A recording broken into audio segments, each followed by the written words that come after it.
Well, let's talk a little bit about the Padre free agents. Ha-Seong Kim, it sounds like the Giants are very interested in him.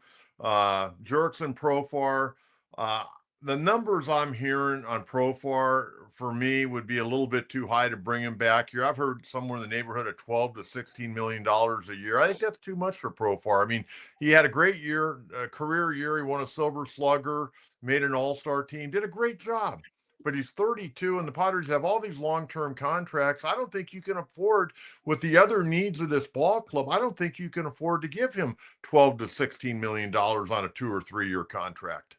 Yeah, that's a tough one. I mean, the other thing he brought is, he's so popular in the clubhouse. He's one of those as the He's an modern. energy guy. He's an energy guy, and in the modern parlance, he's a glue guy. He brings the clubhouse together. He's an energy guy. As you said, he's 32, and his production. I don't want to sound like I'm knocking him because he was if he wasn't the Padres' most valuable player this past year, Scotty, I think we all like him, but yeah. he's a 245 career hitter who hit 280 at 31 years of age. And what I was going to say is in the second half of the season, his production declined as well. I mean, he certainly, no doubt, in the first before the All-Star break, he kept the Padres afloat. He saved them. He did, no doubt about it. And I think we're all really happy to see him get the All-Star game starting nod because he's such a good guy. He deserves it. But, I agree. His production slipped after the All-Star game. And you also have to look at him, as you said, he's 32, and you look at his track record. And again, no knock, but you have to look at, was this a career year for him? And I think the odds are yes. Can he duplicate this again? Hey, more power to him if he can, and we all like him. We all Well, hope if he he signs can. with the Padres, I hope he can. Right. But exactly. But realistically, when you look at his track record, you look at his age, and you ask yourself, is this the Jurickson Profar going forward? You probably have to say, no, you expect him to regress, his numbers and his game to regress from where it was last year, especially at 32 years of age. And then going forward, if you sign him for 2 or 3 years, 32, 33, 34. All right, give me your take. I mentioned Ha-Seong Kim, and I got to Profar. Your thoughts on Ha-Seong Kim? What's the market for him? Willie Adames probably considered the best guy out there at Yeah. the shortstop position. With his bat and his glove, and everything he brings. And he's another guy that I think is pretty well liked in the clubhouse Yeah. and in organizations. But it sounds like Ha-Seong Kim, a lot of people seem to think he may be going up there and be reunited with Bob Melvin and Jung-Hoo Lee. Yeah. Yeah. Kim he's kind of like what we just talked about with Profar, right? He's an energy guy. He's a glue guy in the clubhouse. People like him. He's so popular. But yeah, he'd be a great fit with the Giants. He flourished under Bob Melvin as a manager and with Lee, and already on that roster. I think the Padres, they might have caught a break actually with Kim, with the injury and with him having a bad year this past year until he was hurt, or at least a down year. Because I thought Kim speaking of career years, like we just discussed with Profar, I thought 2 years ago might have been a career year for Kim, and he developed into such a popular guy in San Diego, and the had he duplicated what he did 2 years ago this past year, there'd be a lot of public pressure to re-sign him, and it'd be like, you got to have this guy. And I thought the Padres might have been tempted maybe to overpay him going forward. But I think the disappointing year he had this past year, especially defensively, he made some errors that I thought, wow, for a goal, 2 years ago, he was so good. He was Gold Glover. He wasn't the same.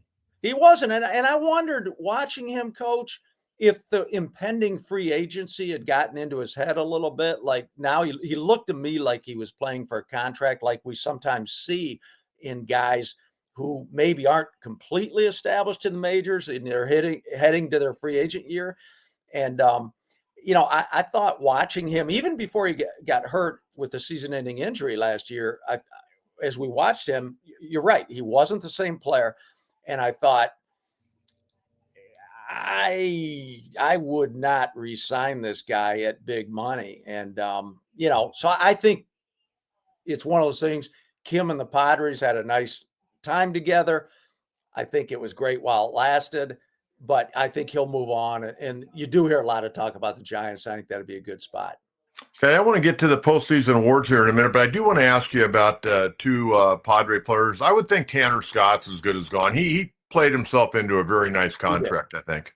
Yeah, I agree with you there. And as we know, the game's changed to the degree where you old time guys like you and I bemoan the fact that starting pitchers don't go more than 5 innings so many times anymore. And the game's changed where there's an emphasis on bullpens. Games are won and lost now in the bullpens, and those arms, especially those successful arms, are more highly desired today than I think ever.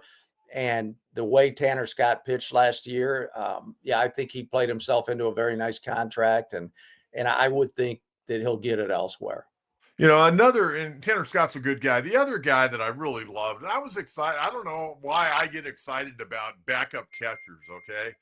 But when Kyle Higashioka was thrown into that deal with, Yeah. when Juan Soto went to New York and Higashioka was coming out west, I would have thought it was pretty cool. I mean, I've always kind of liked him. There were times when he was with the Yankees and got playing time, and he'd come up with some big hits. And he was the longest tenured guy in the entire Yankee organization when they traded him to San Diego. He ended up, having to catch a lot more than he ever anticipated.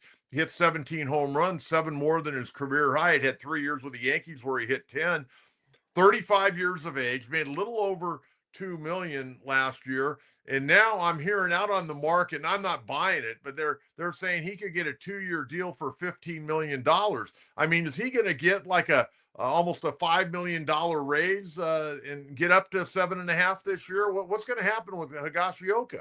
I would say if that offer's out there, he better jump on it in a heartbeat. At his age, it's hard to believe that teams will go that high again, especially because we've talked about the last couple of years. The free agent market's been a little bit depressed, and I do think the failing local TV contracts play into a lot of it. I mean, that's the other thing looming over this market, right? The Padres were just the first team to have their local regional television network go bankrupt, and then MLB take it over, and then the Padres aren't getting the money that the original contract called for. You look around the league, whether it's Minnesota, Texas, Cleveland, there are all kinds of teams that are in a bit of uncertainty right now with the local television deals, and that's where all the free agent money comes from, and that's why the last year or two things have been depressed, and that question still looms over teams and the game this winter. They're just not, there's a lot of uncertainty out there. So anyway, that's kind of a long answer toward Higashioka, where the money isn't just being thrown around like crazy. And I find it hard to believe as good a year as he had. And it was fun watching him exceed every expectation. But I find it hard to believe that there's going to be 2 years, $15 or $16 million for Higashioka in this market. But we'll see.